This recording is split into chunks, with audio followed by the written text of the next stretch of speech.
한평생 동안 베를린 대학에서 철학을 가르쳤던 쇼펜하우어라고 하는 교수가 계셨습니다. 나이가 되어서 정년을 하고 학교를 떠나게 되었는데 얼마나 마음이 공허한지, 그동안에는 열광하는 강의실도 있었고 따르는 제자들도 참 많이 있었는데 은퇴하고 나니까 친구도 없고 강의실도 자기를 부르짖지 않고 찾아주는 제자들도 없고 얼마나 마음이 허전하고 공허한지 밤 늦은 시간에 베를린 대학 공원을 거닐게 되었다고 합니다. 그 당시만 해도 공원에 출입 제한이 있었던 모양인데 저녁 시간에 출입문을 닫는 시간이 지나서 공원 지기가 공원을 돌아보다가 쇼펜하우어 교수하고 마주치게 된 것입니다. 어두운 밤에 공원에서 두 사람이 서로 만났으니 둘 다 놀라면서 이 공원지기가 묻게 되었습니다. 당신 누구요? 하고 물었더니 쇼펜하우어 교수의 답은 내가 누군 줄 알면 이 야밤에 이렇게 혼자 방황하고 있겠소. 나도 내가 누군 줄 모르겠소. 그렇게 대답했다고 하는 일화는 참 우리들에게 많은 교훈을 주고 있습니다. 오늘 우리가 예수를 믿는다고 하는데 예수님과 나의 관계, 예수님과 나의 사이, 소위 말하는 관계 정립이 잘 되어야 합니다. 이 관계가 잘못되어지면 우리 모두 혼란에 빠지게 됩니다. 조그마한 의로움에도 흔들리게 되고 작은 속삭임에도 이끌리게 되는 것입니다. 예수님께서 어느 날 갈릴리의 윗지방인 가이사라 빌립보, 또 때로는 지도에 찾아보면 빌립보 가이사라라고도 되어 있는데 이 가이사라라고 하는 이 로마의 총독이 이스라엘을 점령하면서 이 아름다운 산야를 바라보고 도시를 만들게 되었는데, 동네를 만들게 되었는데, 그래서 그 사람 이름을 따서 가이사라 빌립보 동네라고 부르게 된 것입니다. 마침 그곳에서 조용하게 되었고 따르는 무리들이 없고 예수님의 제자들과 함께 조용한 시간을 갖게 되었습니다. 그때 예수님께서 그 제자들에게 질문을 던지신 것입니다. 나를 바라보는 이 세상의 많은 사람들, 나를 따르면서 병을 고쳐달라 하시는 이 모든 사람들, 이들이 나를 누구라고 하느냐라고 물으신 것입니다. 그때 한 제자가 대답을 했습니다. 첫째는 세례 요한이라고 말하는 사람들이 있습니다. 세례 요한이 어떤 사람입니까? 당시에 세례 요한은 대단한 추앙받는 높은 인물이었습니다. 하나님께서 말라기 선지자 이후에 400년 만에 회개하라, 천국이 가까웠느니라고 말씀하게 하신 400년의 긴 침묵을 깨고 하나님이 드디어 음성을 들려주시고 부름을 주신, 그리고는 많은 사람들에게 세례를 베푼 그 사람이 세례 요한입니다. 그랬던 그가 목배임을 당하여 죽게 된 것이 두고두고 많은 사람들에게 섭섭함이 되었고 후회가 된 것입니다.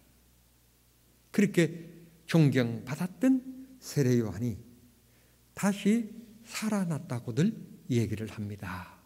하고 예수님께 말씀을 드리게 되었습니다. 그 다음에 또 한 제자가 얘기했습니다.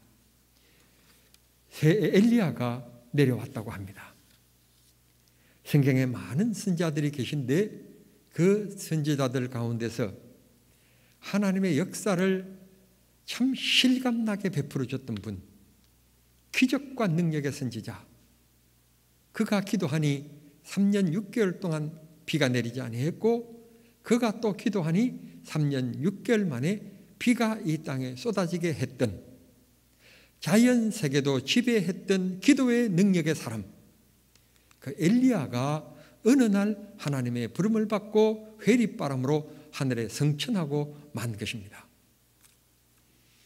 사람들이 예수님께서 많은 기적과 능력을 베푸시는 것을 보고 하늘로 올라간 그 엘리야가 다시 나타났다고들 얘기들을 합니다. 하고 예수님께 말씀을 드리게 된 것입니다. 예수님은 참 가난하고 빈궁한 사람, 소외되어진 갈릴리 바다를 중심으로 한 동네들에 다니면서 천국 비밀의 말씀을 전하셨고 또 병자들을 고쳐주시기도 하셨으며 굶주린 남자만 5,000명인 사람들에게 떡 5개와 물고기 2마리로 배불리 먹고 남게 만든 기적을 베풀어 주셨습니다. 그는 서민들의 친구였고 예수님은 서민들의 이웃이었습니다. 그래서 그 엘리야가 다시 성천했는데 이 땅에 강림했다고들 얘기를 합니다. 하고 말씀을 드렸습니다. 이 얘기가 끝나자 또 한 제자가 아릅니다. 예레미야라고 합니다.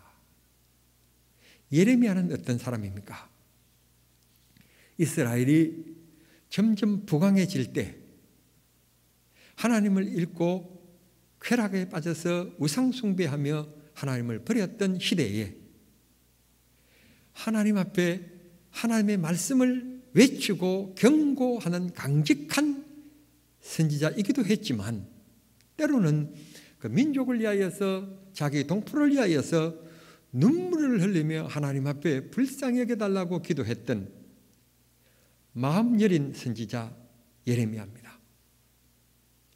예수님께서는 때로는 강한 말씀을 주시기도 하시지만 그러나 삶 속에서 한 번도 너는 안 돼, 너는 아니야 라고 한 적이 한 번도 없이 잘 사는 사람, 못 사는 사람 차별 없이 다 포용해 주셨고 그들의 요구를 따라서 병도 고쳐주시면 고쳐주신 분이셨습니다. 어느 때는 참 강직한 것 같는데 어느 때는 한없이 부드럽고 한없이 은혜의 분이었습니다. 그래서 사람들이 예수님을 가리켜서 예레미야라고 얘기를 합니다. 라고 말씀을 올리게 된 것입니다. 약간의 정적이 조용히 고요가 흐른 다음에 예수님께서 말씀하셨습니다. 그렇다면 너희들은 나를 누구라고 하느냐? 라고 질문을 던지셨다는 것입니다. 지금까지는 여론이었다면, 지금까지는 타의의 생각이었다면 지금은 너 생각이 어떻느냐라는 것입니다. 너희의 생각에 나는 어떤 존재냐라고 하는 것을 예수님께서 물으신 것입니다. 전에는 몰랐습니다만 다 같은 교회인 줄 알았는데 코로나라고 하는 사건을 통하여서 분명히 건물에 십자가고 이름도 교회인데 알고 봤더니 그 교회 주인이 예수 그리스도가 아니라 교리였고 한 인물이었음을 우리는 알게 되었습니다.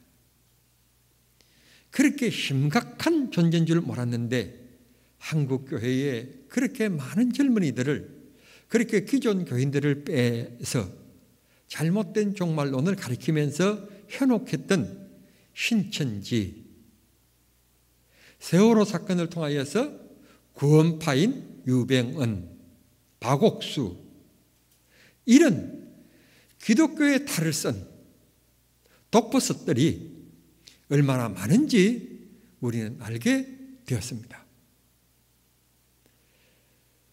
본인이 예수 그리스도를 어떤 분으로 여기느냐에 따라서 같은 찬송을 부르고 같은 성경을 가지고 있고 기도하면서도 방향이 완전 다른 것을 우리는 이 때에 알게 된 것입니다.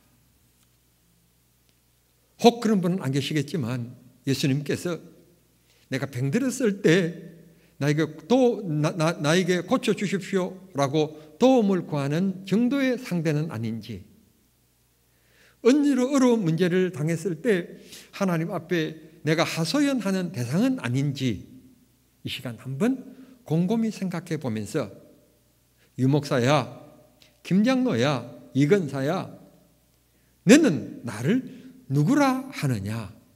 라고 이 시간 예수님께서 질문하심에 내가 뭐라고 대답해야 되는지 살아온 삶을 뒤돌아보면서 한번 내 삶을 정리해보고 내 신앙을 다시 말씀의 반석 위에 세우는 귀한 시간이 되기를 바랍니다. 베드로가 대답합니다. 주는 그리스도시요 살아계신 하나님의 아들입니다. 베드로의 고백도 위대합니다만 오늘 우리가 하나님 앞에 드려야 될 위대한 신앙의 고백이 있습니다. 너는 나를 누구라고 하느냐라고 물으시는 예수님의 답변에 내가 드려야 될 고백이 있습니다. 주님이 나를 사랑하신다고 말씀하시는 그 주님 앞에 내가 드려야 될 고백과 내가 드려야 될 마음의 소원이 있습니다.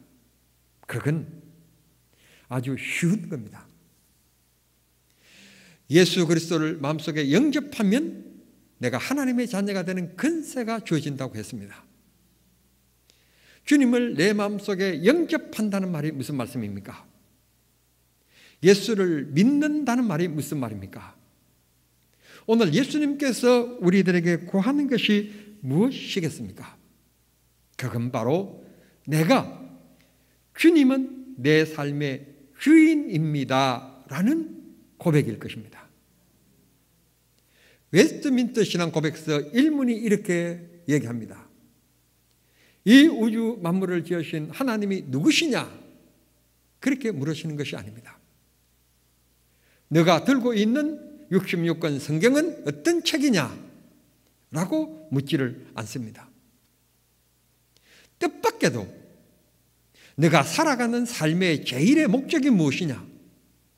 너가 사는 삶의 목적이 무엇이냐? 너가 대통령이 되고자 하는 목적이 무엇이냐? 너가 그만큼의 돈을 저축하고 모으기를 원하는 부자의 목적이 무엇이냐라고 예수님께서 물으시는 것입니다. 네가 왜 신학을 하고 네가 왜 목사가 되기를 원하느냐? 라고 하는 삶의 근본적인 문제에 대하여서 예수님께서 물으시는 것입니다. 주는 그리스도시요 나를 죄악 가운데서 구속해 주실 유일하신 구세주이시요 뿐만 아니라 주님은 내 삶의 주인이십니다. 정말 내 삶에 예수님을 주인으로 모시고 살아가는 것을 주님이 원하시는 것입니다. 우리는 가끔 가다가 너무 좋을 때 혹은 건강할 때 혹은 편안할 때 예수님을 내 마음 문 바깥에 세워두는 경우들이 가끔 많습니다. 주님을 내 마음속에 영접하고 주님이 내 마음속에 주인이 되셔서 모든 문제에 개입하게 하시고 모든 문제에 예수님이 결정하게 하시고 그 결정에 내가 순응하는 것, 그걸 우리는 믿음이라고 얘기하는 것입니다. 내 마음대로 살아가는 것은 고집이고 좋게 얘기하면 여러분의 사상이고 예수님이 나를 조종하는 것, 내 삶을 결정해 주시는 것, 그렇게 살아갈 수 있도록 감동을 주시고 그렇게 살아가는데 내 역량이 부족할 때 능력과 힘을, 성령의 능력과 힘을 채워주시는 분, 그분이 예수님이십니다. 예수님을 내 마음속에 주인으로 모시고 살아가는 겁니다. 돈을 버는 것도 돈을 쓰는 것도 경제의 모든 주권이 주님께 있는 겁니다. 내가 가지고 있는 재능, 내가 가지고 있는 인품, 모든 것이 주님을 위한 터전인 것입니다. 그 터전이 오늘 우리가 주님 앞에 드려야 될 신앙의 고백입니다. 너는 나를 누구라고 하느냐라고 하는 그 질문에 주님은 내 인생의 주인이십니다 라는 고백입니다. 기도해라, 사랑해라, 어려운 사람 돌봐라, 11조 해라, 주일 성수해라, 그런 구차한 얘기를 할 필요가 없습니다. 예수님이 나의 주인으로 모시고 살기만 하면 이 모든 문제들이 해결되는 건데, 예수님께서 내 삶의 주인으로 모시고 살지 않기 때문에 이것저것 세밀해서 따지는 거지, 주님이 내 삶의 주인만 되시면 이것저것 따질 것이 없습니다. 모든 것이 해결됩니다. 부족하면 그분이 채워주실 것입니다. 병들면 그분이 해결해 주실 것입니다. 병들어 그 길로 주님 앞에 가도 우리는 주님 앞에 한 걸음 더 빨리 가니 더 좋은 것이 될 것입니다. 예수 믿으면 아쉽지를 않습니다. 예수 믿지 아니하면 90을 살아도 인생이 아쉬워지는 것이지만 예수 믿으면 50을 살아도 아쉽지가 않게 되는 것입니다. 예수님을 구주로, 주인으로 모시고 살아가기를 바랍니다. 사회라고 하는 것은 관계성의 구조입니다. 아버지와 아들, 회사 사장과 사원, 인격적으로는 동등하지만 질서에 있어서는 상하 관계인 것입니다. 제가 군대 갈 때가 5월 29일 날 입대를 했습니다. 그런데 저하고 나이가 똑같은데 저보다도 좀 빨리 10달에 입대한 친구가 있었습니다. 똑같은 나이인데도 불구하고 나는 5월달에 입대했고 그는 2월달에 입대했다고 하는 것 때문에 소대원들이 한자리에 저녁에 다 불려나와가지고 화장실 뒤에서 딱 엎드려 받치면 줄빠따라고 하는 것이 있습니다. 제일 높은 고참이, 병장이 한 3대씩 때리고 지나가면 그 다음 또 고참이 또 3대씩 때리고 지나가고 그 다음 또 고참 상병이 또 3대씩 때리고 지나갑니다. 문제는 똑같은 일병인데 그리고 똑같은 나이인데 나는 5월 달에 왔고 그는 2월 달에 왔다고 하는 것 때문에 그 녀석이 내 엉덩이를 3대 치고 가는 겁니다. 이것만큼 억울한 일이 어디 있습니까? 그럼에도 불구하고 제대하는 날까지 똑같은 나이인데도 불구하고 몇 달 더 빨리 군에 왔다고 하는 것 때문에 선임 노릇을 하고 나는 늘 그를 시중 드려야 되는 상하 관계에서 생활했던 것입니다. 사회에서도 이런 관계들이 있습니다. 우리 모두 영적인 세계에 있어서도 예수님과 내 관계에 있어서 이런 관계가 있습니다.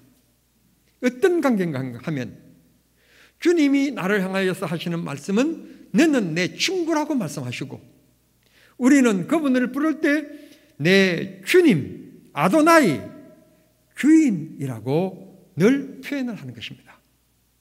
성도 여러분, 정말 여러분들이 주님이라고 부르는 이 아도나이 하는 말처럼 주님을 내 주인으로 모시고 살고 계십니까? 주인으로 모시기만 하면 병들면 고쳐주실 것이고 부족하면 그분이 어떤 까마귀를 통해서라도 그 일을 감당할 수 있도록 채워주실 것입니다. 주님이 내 인생의 주인으로 고백하지 못하고 맡기지 못하기 때문에 주님, 돈에 대해서는 타치하지 마시고 내가 마음대로 할게요. 자존심에 있어서만큼은 주님이 관여하지 마시고 내 마음대로 할게요. 할 때가 많습니다. 너는 나를 누구라고 하느냐? 정말 이 시간 주님 앞에 드려야 될 신앙의 고백, 그건 나의 주인이라고 하는 고백입니다. 주님은 나의 주인이십니다. 주인으로 주님을 모시고 살면 어떤 주인을 만나느냐에 따라서 같은 종이라고 할지라도 또 같은 하급이라고 할지라도 삶의 질이 다르고 자기가 누리는 자유가 다르고 자기가 가지는 특권이 다른 법인 것입니다. 정말 예수 그리스도를 주인으로 모시고 살아가면 능치 못함이 없는 그분이 내 삶을 책임져 주신다는 것입니다. 제가 늘 제 얘기만 늘 했는데 설교자가 자기 얘기를 하면 안 되지만 정말 내 삶을 뒤돌아보면 주님 은혜 아닌 것이 하나도 없고 나의 나됨이 하나님의 축복입니다. 책에서 이런저런 사람들의 신앙 간증을 참 많이 보지만 그런 말씀들이 내 마음에 와닿지 않는 것은 내가 경험하지 못했기 때문입니다. 그러나 저는 고등학교를 졸업하고 아무도 도움 없이 빈손으로 올라와서 지금까지 지나오면서 그만 보면 모든 것에 공급해 주신 하나님의 은혜 속에 살아왔습니다. 누구에게 큰 도움을 받았으면 인생의 큰 빚쟁이가 될 텐데 그렇지 아니해도 살아갈 수 있도록 하나님이 역사해 주셨습니다. 정말 신기합니다. 주님을 주인으로 모시고 사십시오. 주님이 그때마다 일을 일마다 때마다 해결하여 주실 것입니다. 성경에 등대처럼 빛나는 인물이 있는데 사도 바울입니다. 로마 시민권을 가졌지요. 최고의 대학을 졸업했지요. 당시에 얼마나 권세가 있었는가 하면 서대반 집사를 죽일 때 그의 말 한마디에 사람들이 다 모여들어서 치라, 그러니까 칠 정도로 쳐도 문제가 생기면 저 사도 바울이 로마 시민권을 가지고 있고 그 다음에 저런 정치적인 인맥, 사회적인 인맥을 통하여 자기들의 가림막이 되어줄 것을 믿고 서슴없이 돌을 집어 던지는 만큼 그런 사람이었습니다. 그랬던 사도 바울이 예수님을 만납니다. 예수님을 만나기 전까지는 자기가 배운 게, 자기가 가진 게 이 세상의 최고의 권세고 최고의 자랑거리라고 생각하며 자기는 금수저 출신인 것을 자랑스럽게 생각했던 사람입니다. 그랬던 사도 바울이 예수님을 만난 후에 금수저의 출신 이 모든 것을 배설물을 여기고 주님을 위하여 살아갑니다. 때리면 맞고 먹을 것이 없으면 배고프고 불안에 떨고 감옥에 갇히고 그럼에도 불구하고 그가 감옥성에서 보낸 에베소서와 빌립보서와 골로새서 옥중서 신들을 보면 고난에 대해서 원망하고 불평하지 아니하고 주를 위하여 살았는데 왜 주님이 나를 이렇게 했는지 모르겠다 그렇게 표현한 적이 한 번도 없고 이게 옥중에서 쓰신 편지와 전혀 매치가 안 되는 감사하고 감사하라 기뻐하고 기뻐하라 그런 말씀으로 가득 차 있는 것을 볼 수 있게 됩니다. 저같이 볼품없는 서민이 끌려가서 맞는 거야 별 억울하지도 않을는지 모르지만 바울같이 뛰어난 사람이 자기가 말 한마디면 그들을 다 처리할 수 있는 사람들, 그런 보잘것없는 사람들에게 매를 맞고 있는 상황, 얼마나 억울하고 얼마나 분통이 터지겠습니까? 그럼에도 불구하고 예수님 바깥에 있었을 때는 큰 소리 쳤던 바울이 예수 안에서는 때림에 맞는 그런 순수한 사람이 됩니다. 그는 글 재주는 매우 뛰어납니다. 말은 유수청산으로 잘 못했지만 글을 보면 그런 억압과 고통과 원수들의 속에서 에워싸서 살아가는 그 답답한 삶 가운데서도 언제나 정제되어진 단어, 그리고 올바른 생각, 그리고 사랑과 온유의 따뜻한 마음을 잊지 않는 것을 그의 서신에서 우리는 얼마든지 만나볼 수 있게 되는 것입니다. 무슨 말씀인가 하면,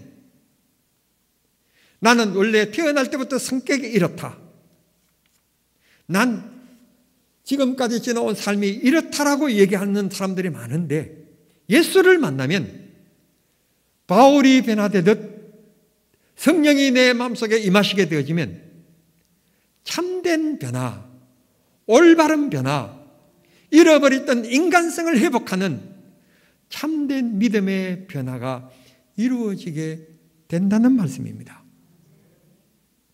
오늘 아침 우리 모두 그 예수님을 만나는 아침이 되기를 바라고, 예수님을 내 주인으로 모시고 살아서 여러분의 크고 작은 문제를 예수님께서 책임져 주시고 해결해 주시고 은혜 주시고 복 주시는 축복의 역사가 있어질 수 있게 되기를 우리 주님 이름으로 축원합니다. 예수 믿으면 능력이 있기 마련입니다.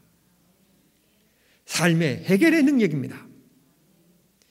윗세하는 능력이 아니라 내 삶 속에 주님이 역사하셨구나, 주님이 또 이렇게 인도하셨구나 하는 위대한 역사를 주님이 잠잠히 내 속에, 내 삶 속에, 내 아들 자식들 속에 주님의 손길이 함께 역사하시는 것입니다.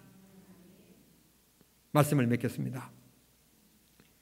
예수님을 모시고 살면 마음의 평화로움이 이루어지게 되고, 예수님을 모시고 살면 문제가 아니라 그 문제를 통하여 주님의 이름을 한 번 더 부르면서 주님과 더 친해지고 주님과 더 가까이 가게 되어지는 기회가 주어지는 것입니다.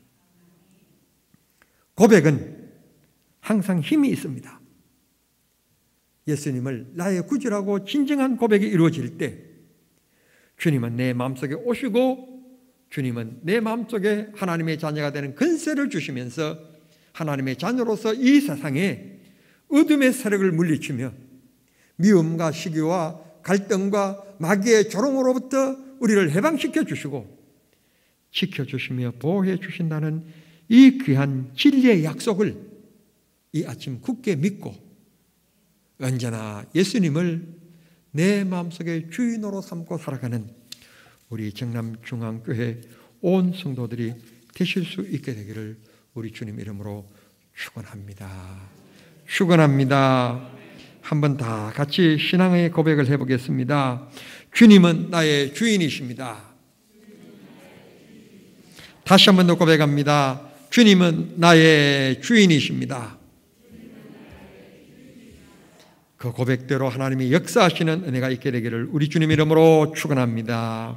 사랑하신 하나님 감사합니다. 새해를 주셨는데 벌써 1월의 마지막 날, 이 마지막 날 하나님 앞에 예배하며 한 달을 보내게 하신 하나님, 한 달 동안도 어려운 가운데서 지켜주셨고 못된 코로나 바이러스로부터 막아주신 하나님 고맙고 감사합니다. 고개 숙인 사랑하는 성도님들 모두 예수님을 인생의 주인으로 모시고 살아가게 하시고 하나님의 자녀의 권세를 누리며 살아갈 수 있게 해 주시옵소서.